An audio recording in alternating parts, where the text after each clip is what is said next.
আকিদা নষ্টের ওই বিষটা যেন ঢুকিয়ে দেওয়া যায়, তারা আমাদের বিরুদ্ধে ষড়যন্ত্র করছে। বলি নাউযুবিল্লাহ।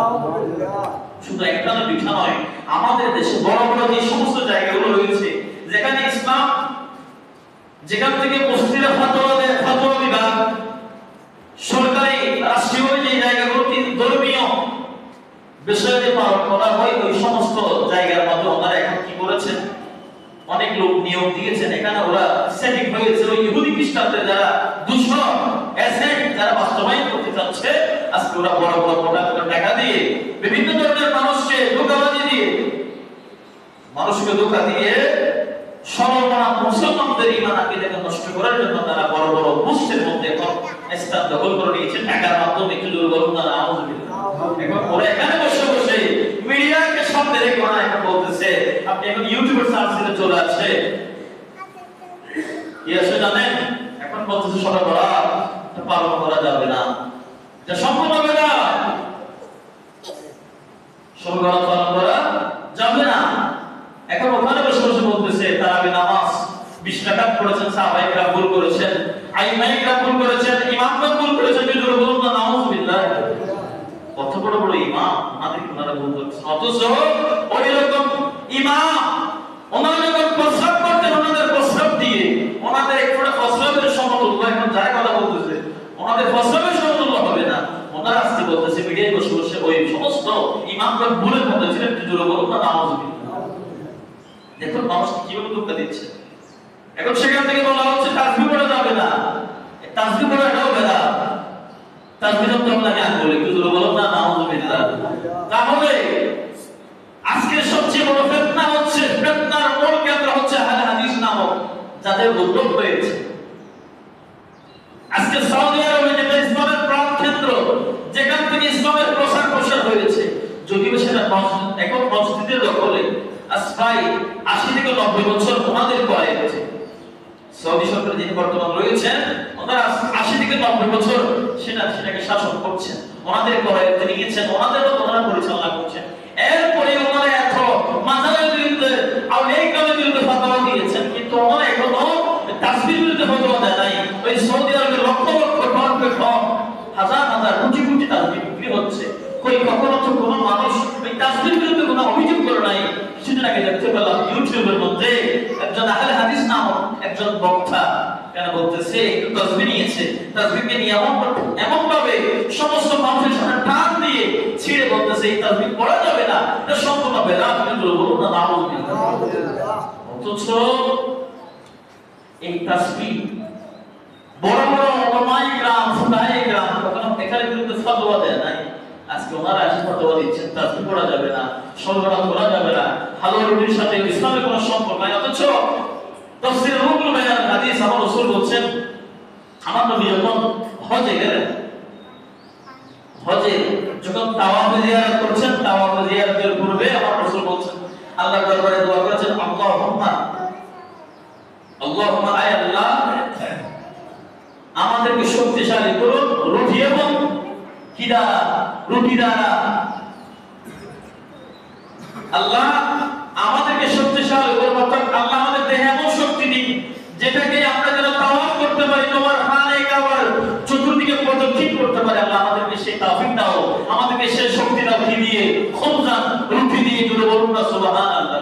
অথচ আজকে তারা বলছে রুটির সাথে ইসলামের কোনো সম্পর্ক নেই। অথচ নবী দোয়া করেছেন তাফসীর রুহুল বায়ান হাদিস, আমি বলছি এটা এখানে, অথচ কিতাব না পড়ে ওই ওনারা ওখান থেকে যেগুলো বানিয়ে দিয়েছেন এটা ঢুকিয়ে দেবে, এভাবে বলবে, তাহলে মুসলমানের ভিতরে ফেটে যাবে, আকীদা দ্বন্দ্ব হয়ে যাবে। যখন ওনারা ইবাদত থেকে ধীরে ধীরে সরে যাবে, এক সময় তারা যখন বিরক্ত হয়ে যখন ইবাদত থেকে দূরে সরে যাবে, যখন তাদের ঈমান কেড়ে যাবে, দুর্বল হয়ে যাবে, তখন তাদেরকে আঘাত করতে আমাদের আর কোনো অসুবিধা হবে না। জোরে বলি সুবহানাল্লাহ। তারা কত বড় ষড়যন্ত্র আমাদের বিরুদ্ধে করতেছে। এক সময় সাহাবায়ে কেরামরা আকীদা ছিল, একজন সাহাবী 200 জন কাফেরের বিরুদ্ধে যুদ্ধ করে ইসলামের জন্য বিজয় ছিনিয়ে এনেছেন। একজন সাহাবী, শুধুমাত্র একজন সাহাবী। তাহলে একজন মানুষ 200 জন মানুষের বিরুদ্ধে কিভাবে জিহাদ করে ইসলামের জন্য বিজয় ছিনিয়ে আনা, কত বড় কথা। তাহলে ওনারা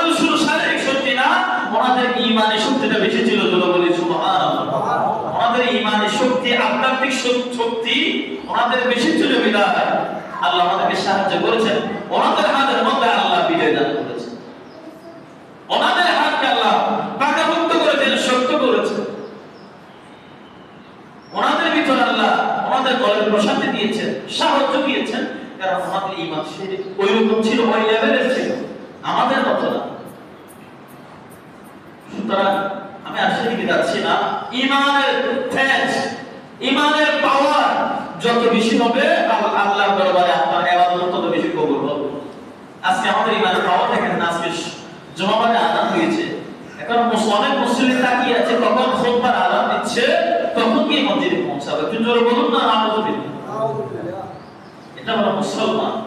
আমি বলছি না আমরা এখন রিফ্লেক্টে মুসলমান, ব্যানারের মতো মুসলমান, সাইনবোর্ডে মুসলমান, মানে আমি মুসলমান এটা নাম লেখা আছে আমি মুসলমান, কিন্তু মুসলমান একজন মুসলমান হিসেবে আমার কি কি কর্তব্য, কি কি আমার ভিতরে থাকে কর্তব্য, আমার কি কি কাজ করে কর্তব্য, এটা আমরা জানি না, জানতে চাই না। একটু জোরে বলুন না আলহামদুলিল্লাহ।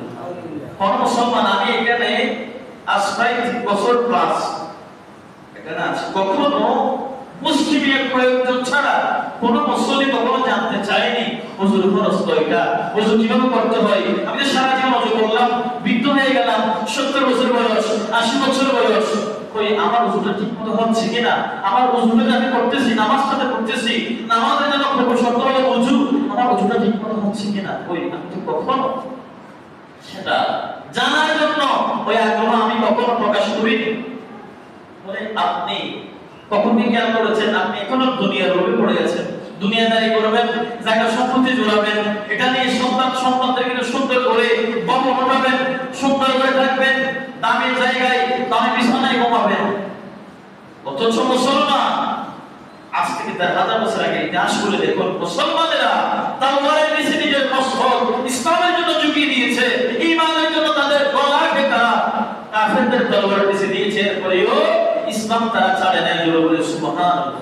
যার ভিতরে ইসলামের মায়া ঢুকেছে, ইসলামের মহব্বত ঢুকেছে, ওনাদেরকে হত্যা করেছেন, শহীদ করেছেন, এরপরেও আল্লাহ বলেছেন, ঈমানের কথা বলেছেন, নবীর প্রেমের কথা বলেছেন, রাসূলের আদর্শের কথা বলেছেন, ওনারা ওনাদের আদর্শ থেকে এক চুল পরিমাণ বিচ্যুত হন নাই। এটা তো সাহাবায়ে বলা হয় সত্যের মাপকাঠি। সাহাবায়ে কেরাম তো যখন সত্যের মাপকাঠি ছিল, এজন্য তো আমার রাসূল বলেছেন আসহাবি কান নুজুম, আমার সাহাবীরা তারার মতো, ওনাদের তোমরা কি করো, অনুসরণ করো, ইত্তেবা করো, তারপরে তোমরা নাজাতের রাস্তা, জান্নাতের রাস্তা খুঁজে পাবে। কারণ তারা ছিল সত্যের মাপকাঠি, তারা ছিল ইনসাফদার, তাদের ভিতরে ইনসাফ ছিল, ন্যায়পরায়ণ ছিল। আজ আমরা বেপরোয়া হয়ে গেছি, আমরা বেঈমান হয়ে গেছি, আমরা এমন মুসলমান হয়েছি, আমরা এমন আত্মবিশ্বাস কতগুলো কথা বলি যেগুলোর কারণে আমাদের ঈমান ভিতরে আছে কিনা এটা সন্দেহ আছে। এখনো মুসলমান দাবি করছি, জমাবা কতগুলো মসজিদ এখনো খালি পড়ে আছে, এখনো বান্দাদের মসজিদে আসার সুযোগ হচ্ছে না। তো মসজিদে তখন আসার সুযোগ হবে ওই দিন আফসোস করবেন যেদিন সাকরাতের বিছানায় আজরাইল যখন আপনাকে এলান করবে, ও আল্লাহর বান্দা, তোমার জীবনের শেষ সময়, তোমার জীবনের সূর্যটা একদিন উদিত হয়েছিল, আজকে ডুবে যাওয়ার সময় হয়ে গেছে, এখন তওবা করো। ওই তওবার টাইম পাবেন না, ওই সময় বুঝতে পারবেন আল্লাহর কাজটা কেমন ছিল, নামাজ কেমন ছিল, নামাজের গুরুত্ব কেমন, নামাজ পড়লে কেমন, সাদকা করলে কেমন, রোজা রাখলে কেমন, ভালো কাজ করলে কেমন। ওই জিনিসটা সাকরাতের বিছানায় যখন বুঝতে পারবেন তখন আর করার কিছুই থাকবে না, তখন আর সুযোগ থাকবে। আজকাল আজরাইলকে যদি বলেন, ও আজরাইল, ও আমার ভাই আজরাইল, আমাকে একটু সময় দিন, কিছুক্ষণের জন্য আমাকে একটু অবকাশ দিন, আমি 2 রাকাত নামাজ পড়ি, আমি একটু রোজা রাখি, একটা দিন সময় দাও, আমি একটু রোজা রাখবো, ইখলাস রাখি, একটা দিন সময় দাও, 2টা দিনের সময় দাও, আমি 2 রাকাত নামাজ পড়ি, একবার আল্লাহকে একটা ডাক দিয়ে আল্লাহর দরবারে একটু তওবা করি, একটু সময় দাও, আমি কিছু টাকা আল্লাহর দরবারে সদকা করি, একটু সময় দাও, একটু সময় দাও, একটু মসজিদে যাও, আমার মনটা মসজিদে দাও। এই সময়টা আজরাইল দেবে আপনাকে। মুসলমান, এই সম্পদের পিছনে আপনি দৌড়ছে, ক্লান্ত হয়ে গেছেন, এই সম্পদ পাওয়ার জন্য, নিজের করে নেওয়ার জন্য কত মিথ্যা বলেছেন, কত চুরি করেছেন, অন্যের হক